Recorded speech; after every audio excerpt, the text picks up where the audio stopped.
우리는 살아가면서 참 많은 것을 배웁니다. 이제 초등학교, 중학교, 그리고 고등학교, 대학교, 대학원까지도 우리는 학교를 다니기도 하죠. 이제 우리 아이들이 자라가는 모습을 보면은 이 아이들이 이제 초중고도 다니고 수능도 보고 여러 취업과 여러 직장의 생활 가운데 많이 애쓰고 어려울 텐데 참 안타깝다, 안쓰럽다 이런 마음이 자녀들을 향하여서 들 때도 있습니다. 그만큼 우리는 어려서부터 참 매우 많은 것을 배우면서 자라가죠. 저도 어릴 때부터 학교에서 수학을 배우고 그리고 영어를 배우고 여러 과목을 배웠습니다. 이제 한두 해 배운 것이 아니라 적어도 수학과 영어를 6년, 10년, 12년 뭐 이상 이렇게 배웠지요. 그런데 시간이 지나고 나니 참 이상한 일이 생깁니다. 분명히 배운 건데 요즘 친구들이 문제를 푸는 것을 보면은 하나도 모르겠는 거예요. 분명히 알았거든요. 분명히 배웠는데 하나도 모르겠습니다. 제가 예시를 하나 준비했습니다. 초등학교 6학년 수준의 문제예요. 공책 3권과 연필 2자루를 사면 5,400원이고 공책 1권이랑 연필 3자루를 사면 3,900원이라는데 공책 1권과 연필 1자루의 가격을 구하라는 것이 요즘 초등학교 6학년, 중학교 1학년의 문제입니다. 어떠세요? 잘 모르시겠죠? 네, 답은 공책은 1,200원, 연필은 900원입니다. 아니 목사님, 그냥 사장님한테 가서 공책 1권, 연필 1자루 얼마예요? 하고 물어보면 되는 거 아니에요? 라고 이야기를 할 수도 있겠지만은 그러나 우리 예린이는 이 문제를 물어보지 않아도 풀 수가 있는 거죠. 영어도 마찬가지입니다. 분명히 영어는 더 오래 배웠거든요. 한때는 나름 선생님이나 친구들이랑 간단한 대화 정도는 했었던 것 같은데 그래서 가족들과 함께 외국으로 영어를 가면은 멋지게 제가 영어를 쓰는 모습을 보여주고 싶은 거예요. 그런데 이상하게도 외국인 앞에만 서면은 오케이 땡큐 이러면서 가는 겁니다. 그러니까 아내는 나도 그 정도는 할 수 있을 것 같은데 라고 이야기를 하는 것이죠. 우리 성도님들을 위해서 저만 부끄럽지 말라고 제가 또 하나의 문제를 한번 준비했습니다. 내일 비가 오면 우리는 집에 머물면서 영화를 볼 것이다. 이거를 영어로 한번 말씀을 해보시면은 어떻게 우리가 영어 문장으로 만들 수 있을까요? 내일 tomorrow, 비 레일 tomorrow rain come, we house 뭐 이 정도는 이게 다 하실 수도 있을 것 같은데 이거를 완벽한 문장으로 하면은요 이렇게 됩니다. If it rains tomorrow, we will stay home and watch a movie. 이렇게 되는 것이죠. 근데 이걸 보면 알겠는데 이거를 영어로 하라고 하면은 도저히 내 입에서 나오지가 않는 겁니다.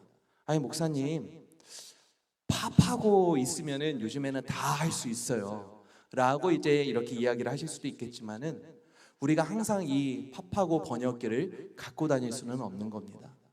참 신기하게 분명히 배웠는데 지금 보면은 잘 모르겠고 써먹혀지지가 않는 것이죠. 왜 그럴까요? 분명히 한때는 열심히 보고 공부하고 읽고 썼지만은 우리가 계속해서 그것을 사용하지 않았기 때문입니다.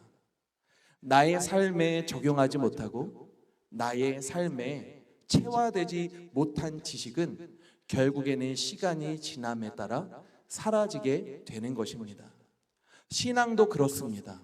한때 하나님의 말씀을 알고 많이 공부했던 것, 내가 한때 예배를 드리면서 은혜를 받았던 것, 내가 한때 마태복음을 다 외웠던 것, 다 귀하고 또 소중한데요. 그것이 삶으로 이어지지 않으면, 그것이 우리 삶의 열매로 맺혀지지 않으면 어느 순간 우리의 신앙에는 힘이 상실되고 마는 것입니다. 말씀을 들을 때는 은혜가 되는데 막상 나의 가정에서, 나의 직장에서, 나의 일상 가운데 그 말씀이 일을 하지 않게 되다 보면은 우리가 나중에는 이런 말까지 하게 됩니다. 열심히 믿었는데 별거 없더라. 하나님 살아계시다더니 그냥 결국에는 다 똑같더라.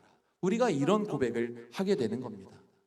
그렇지만 우리 성도님들, 문제는 말씀에 능력이 없는 것이 문제가 아닙니다.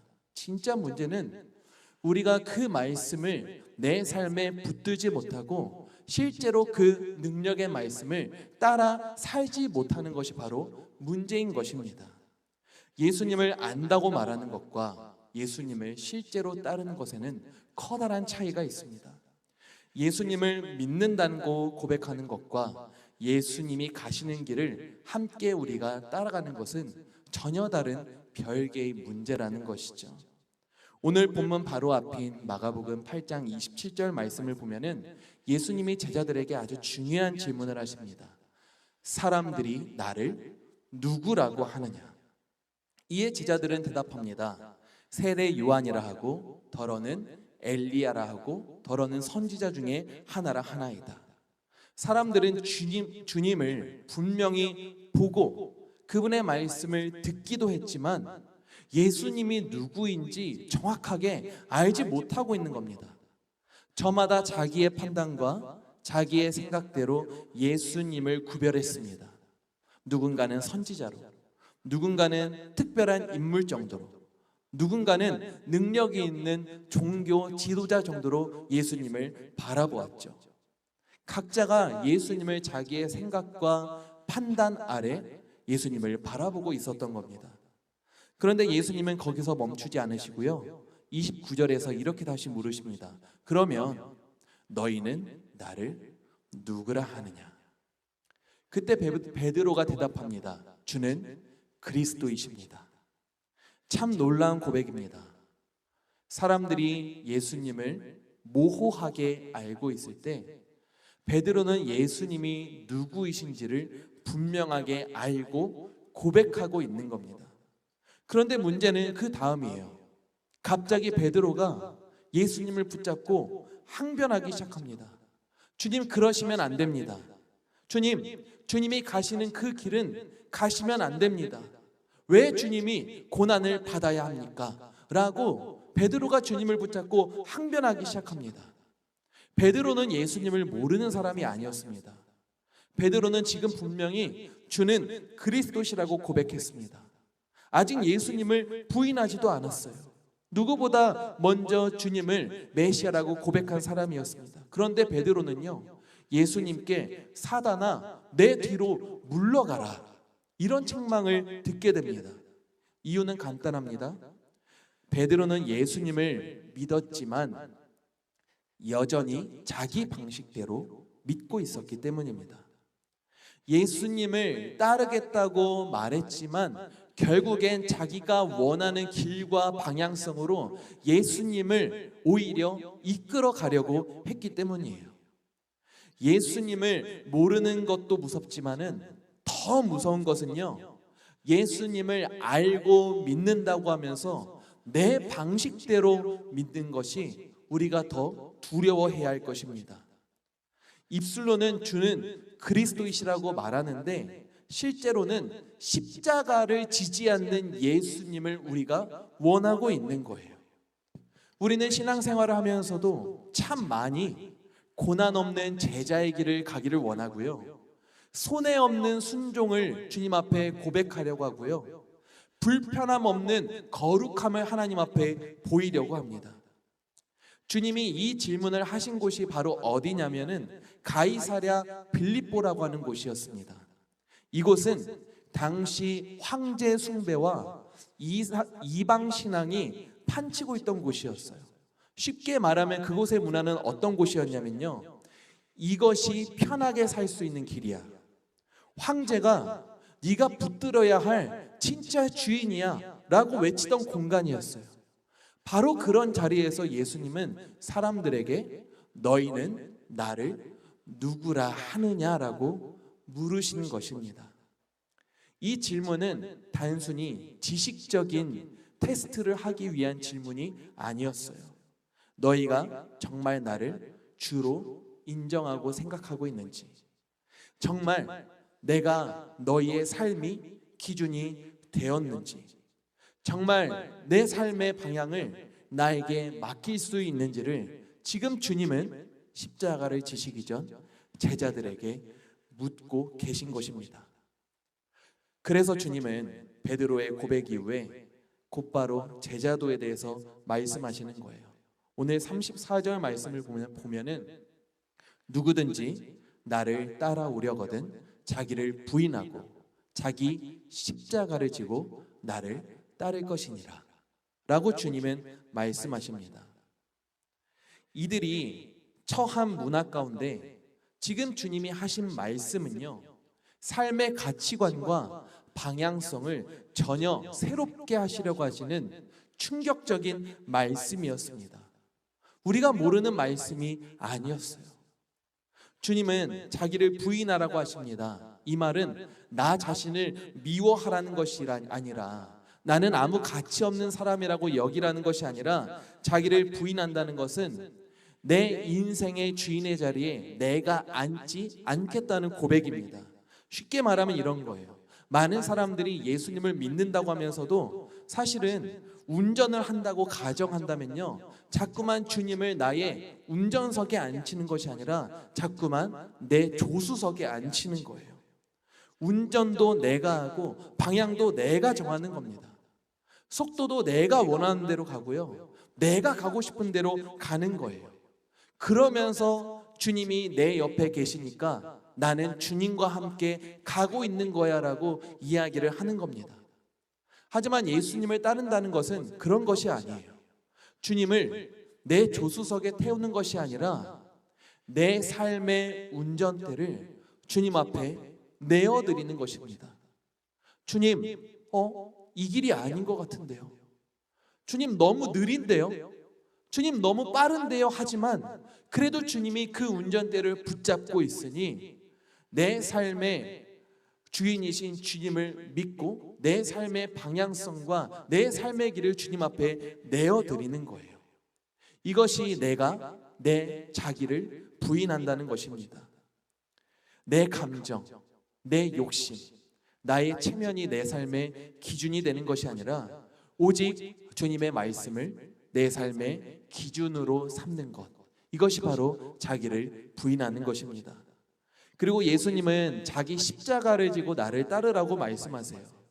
오늘날 우리는 십자가를 너무 익숙하게 봅니다. 운전하면서도 보고요, 높은 곳에 올라가면은 동네에서도 참 많은 십자가가 빛나고 있고요, 우리가 액세서리로도 십자가를 많이 합니다.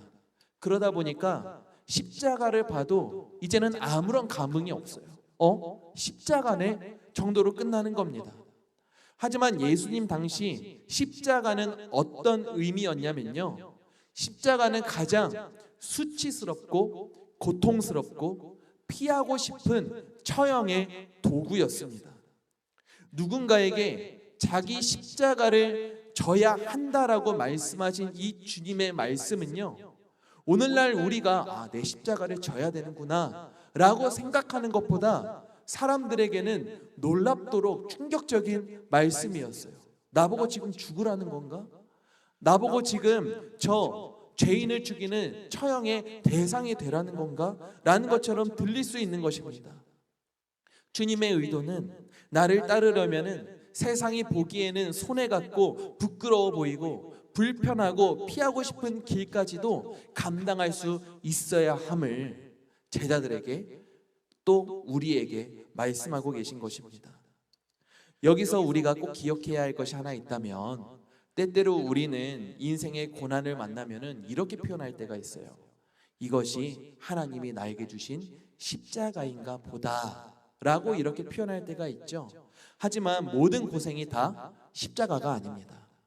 고난 가운데는요, 내 실수 때문에 생긴 문제도 있고요, 내 고집 때문에, 그리고 나의 성격 때문에 생긴 갈등도 있어요. 그것들을 우리가 다 십자가라고 부를 수는 없습니다. 본문에서 예수님이 말씀하시는 십자가란 주님을 따르다가 감당하게 되는 불편함과 손해와 오해를 말씀하시는 겁니다. 정직하게 살려고 하시다가 때때로 손해를 보는 것, 용서를 하려고 하다가 오히려 내가 상처를 받게 될 때가 있는 것, 주님 말씀대로 살려고 하다가 내 욕심을 꺾어야 되는 것, 사람과의 갈등을 피하기 위해서 때때로는 나의 자존심까지도 내려놓을 수 있는 것, 이것이 바로 주님이 말씀하신 십자가입니다. 그래서 이 말씀은 단지 우리 주님께서 우리를 향하여서 고난 받아라, 힘들게 살아라 하는 말씀이 아니라 예수님이 우리를 괴롭게 하시려는 말씀이 아닌 것입니다. 주님은 나보다 나를 더 잘 아시고 나보다 나를 더 사랑하는 분이시죠. 만약 고통이 고통으로만 끝나고 손해가 손해로만 끝난다면 주님은 우리를 향하여서 나를 따르라고 말씀하시지 않으셨을 겁니다. 왜냐하면 내 사랑하는 자녀가 손해받고 맨날 고통만 당하고 그리고 때때로는 죽음까지도 당해야 되는 그런 모습을 보기를 원하는 부모가 이 세상에 어디 있겠습니까? 차라리 내가 대신 죽으면 내가 대신 죽었죠.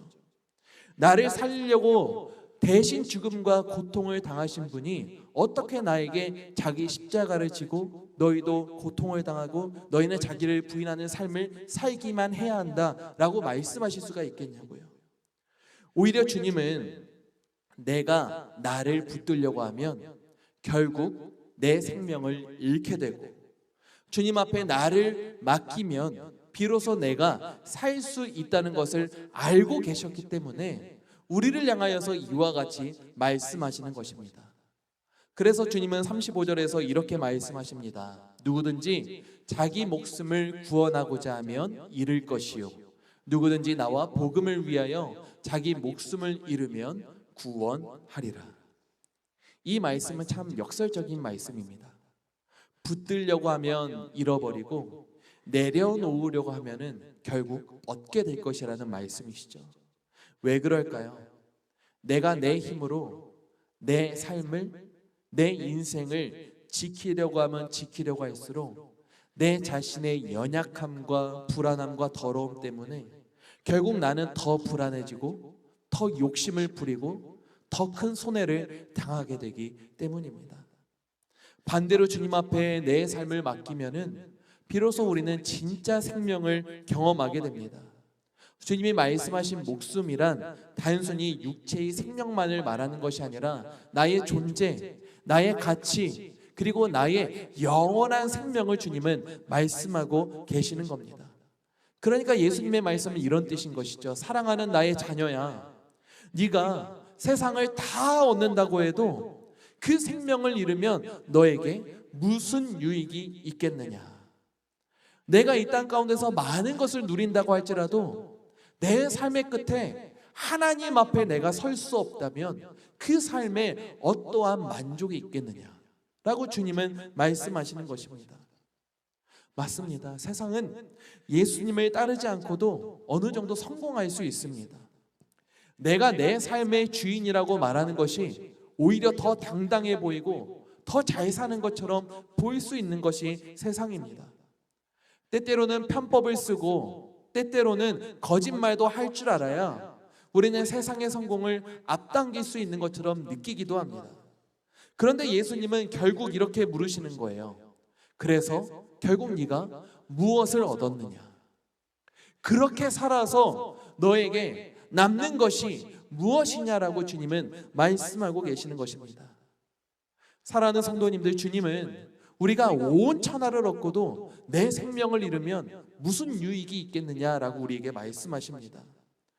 우리가 두려워해야 할 것은 그렇기 때문에 세상을 붙들고 하나님도 붙들려고 하는 마음입니다. 신앙생활하면서 구원도 받고 세상의 것들도 다 누리려고 하는 마음이 나 자신을 얼마나 자주 속이는지 모릅니다. 야고보 사도는 이렇게 말합니다. 두 마음을 품어 모든 일에 정함이 없는 자로다. 하나님을 안 믿는 것이 문제가 아니라 하나님도 붙잡고 세상도 붙잡는 두 마음을 품는 것이 문제라고 말씀하시는 것입니다. 두 마음을 품은 사람은요, 모든 일에 정함이 없습니다. 갈피를 못 잡고 이리저리 흔들립니다. 교회 안에서는 거룩한 척하는데 교회 바깥에서는 세상의 기준으로 살아갑니다. 입술로는 주님을 말하면서도 막상 실제로 결정해야 될 때는 내 유익을 따라가는 거예요. 출애굽기 32장에서 모세가 시내산에 올라 하나님의 언약을 받고 있을 때 이스라엘 백성들은 금송아지 우상을 만들어 그 우상을 섬기기 시작합니다. 우리는 흔히 이 장면을 보면서 어떻게 생각을 하냐면요, 이스라엘 백성들이 하나님을 떠났구나, 하나님을 포기했구나 라고 우리는 받아들이고 이렇게 생각을 합니다. 그런데 아닙니다. 황금송아지를, 금송아지를 섬기고 있던 사람들은요, 하나님을 떠난 것이 아니라 하나님을 섬기고 있다고 생각했습니다. 그들은 금송아지를 출애굽기 32장 4절에서 이렇게 소개합니다. 이는 너희를 애굽 땅에서 인도하여낸 너희의 신이로다 하는지라. 이스라엘은 금송아지를 만들고 그것을 애굽에서 너희를 인도하여 낸 신이라고 이야기합니다. 그분이 누구입니까? 바로 하나님이시잖아요. 이 금송아지가 너희를 애굽에서 인도하여 낸 하나님이라고 말하고 있는 거예요. 그들은 하나님이 싫어하시는 우상을 섬기면서도 하나님을 버렸다고 생각하는 것이 아니라 오히려 우리는 하나님을 잘 섬기고 있는 거야 라고 착각했습니다. 그래서 하나님은 이렇게 말씀하십니다. 너희들이 내가 명령한 길을 속히 떠났다 라고 말씀하시는 거예요. 우상숭배의 본질은 사실 단순합니다. 하나님보다 나를 더 중심에 두는 것이고 하나님을 섬긴다고 말하면서 결국에는 내 중심인 삶을 사는 것이 어쩌면 우상숭배의 본질일지 모르겠습니다.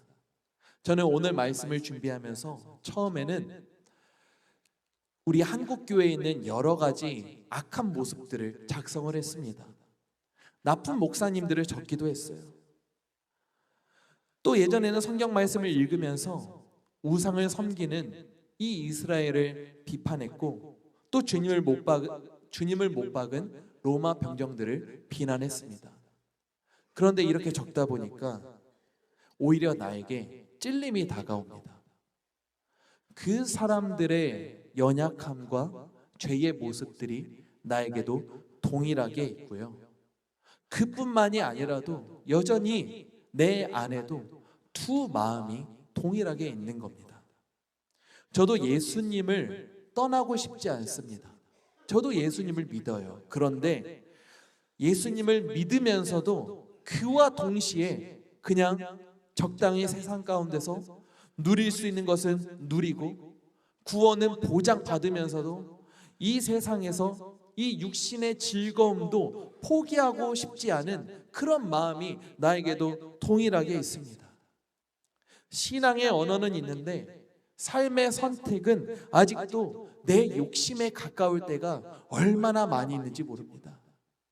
지금 나에게 누군가가 다가와 목사님은 지금 무엇에 힘쓰고 있냐라고 말을 한다면 하나님의 나라, 주를 위한 사역에 감당한다기보다는 어떻게든 이 사상 가운데서 더 누릴 것은 누리고 안락한 삶을 살아가기 위해서 살고 있다고 이렇게밖에 말할 수 없는 것 같은 거예요.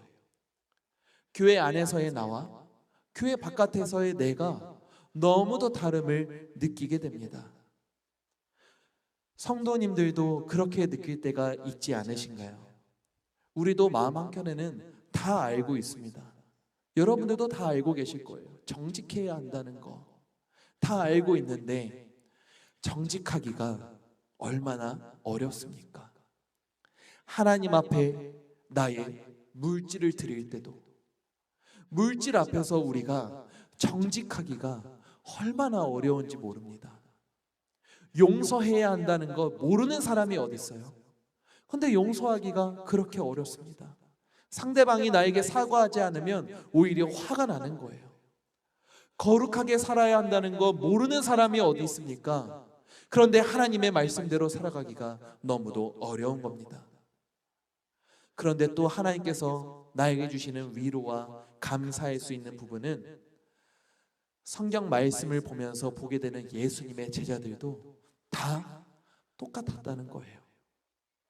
고백은 하는데 자꾸만 주님을 자기 마음대로 판단하고 생각하고요. 따라는 가려고 하는데 자꾸 엇나간 길로 빗나가면서 따라가려고 하고, 사랑한다고 고백하는데 끝까지 주님을 향한 충성을 보이지도 못하는 그런 모습을 보면서 위로를 받고, 또 그런 제자들을 끝까지 사랑하시고 포기하지 않으시는 주님을 보면서 마음에 큰 감동을 받게 되는 것입니다. 예수님은요, 제자들을 책망하셨습니다. 하지만 포기하지는 않으셨어요. 결국에는 주님의 십자가와 부활로 그들을 다시 세우셨습니다. 이것이 우리가 누려야 할 큰 위로이고 커다란 감동인 줄 믿습니다. 우리는 완벽해서 제자인 것이 아닙니다. 부족하고 흔들리지만 주님 앞에 붙잡힌 바 되어서 다시 주님을 향하여서 나아가려고 하기 때문에 우리는 주님의 제자입니다. 우리가 이 길을 나아갈 수 있는 이유는 주님이 먼저 이 길을 가셨기 때문입니다. 우리가 십자가를 질 수 있는 이유는 주님이 먼저 우리를 위하여 그 십자가를 지셨기 때문입니다. 내가 먼저 주를 위하여서 내 삶을 내어드린 것이 아니라 주님이 먼저 나를 위하여 당신의 삶을 내어주셨기 때문이에요. 그래서 십자가의 길은 억지로 끌려가는 길이 아니라 그 사랑을 맛보아 누리고 경험한 자로서 나도 사랑받았으니 나도 주님을 사랑하며 가리라, 순종하기 때문에 갈 수 있는 은혜의 길이 되는 것입니다. 그러므로 사랑하는 성도님들, 예수님을 나의 주인으로 고백하며 날마다 그 삶을 살아가시기를 간절히 축복합니다. 때때로는 불편함과 고통이 따를 수 있습니다. 그러나 주님이 가신 그 길은요, 나에게 영원한 생명과 영원한 행복과 영원한 위로와 감동을 주는 길입니다. 때때로 손해처럼 보이고 미련해 보이는 삶일 수도 있지만 우리가 나아가는 길은 결국에는 주님 앞에 커다란 기쁨의 길이고 주님 앞에 칭찬받을 수 있는 영광의 길입니다. 말씀대로 사는 사람은 처음에는 십자가를 지지만 나중에는 면류관을 쓰게 될 것입니다. 시편 34편 8절에서 성경은 이렇게 말합니다. 너희는 여호와의 선하심을 맛보아 알지어다. 우리는 이미 예수님의 선하심을 맛본 사람들입니다. 우리를 살리시기 위해서 독생자를 아끼시지 않은 그 사랑 때문에 우리는 이미 눈물을 흘려보고 하나님 앞에 감사함으로 찬양하며 기도한 사람입니다. 그렇기 때문에 우리는 주님을 나의 삶으로, 나의 말로, 나의 행동으로 주님 앞에 모든 영광과 순종을 올려드릴 수 있는 사람입니다. 사랑하는 성도님들, 이 길 끝에는 생명이 있습니다. 때때로 쉽지 않고 고단해 보일 수 있는 삶이지만은 나중에는 이 길이 정말 복된 길이었음을 우리가 깨닫게 될 때가 반드시 오게 될 줄 믿습니다. 주님은 우리를 품에 안아주시고 이제는 그 영원한 생명을 나와 함께 이 나라에서 영원히 누리자라고 말씀하실 것입니다. 저와 우리 사랑하는 성도님들 모두가 예수님을 아는 사람에 머무는 것이 아니라 내 삶의 주도권을 주님 앞에 드리고 예수님을 온전히 따르는 주의 사람으로 살아가실 수 있기를 간절히 기도하고 축원합니다. 기도표 때를 잠시 나누도록 하겠습니다. 우리가 이따가 기도하게 될 때는요, 우리가 주님을 아는 데서 멈추지 않고 실제로 주님을 따르는 삶을 살아가게 하여 주시옵소서. 그리고 내 두 마음을 버리고 삶의 주도권을 주님 앞에 내어드리게 하여 주시옵소서. 지금 사순절 기간인데 이 십자가의 길 끝에 있는 주님이 예비하신 생명을, 그리고 그 주님의 사랑을 끝까지 믿고 순종할 수 있도록 인도하여 주시옵소서. 우리가 주님 앞에 결단하여 찬양하고 이러한 기도 제목을 가지고 함께 기도할 수 있기를 주의 이름으로 간절히 소망합니다. 찬양하며 나아가겠습니다.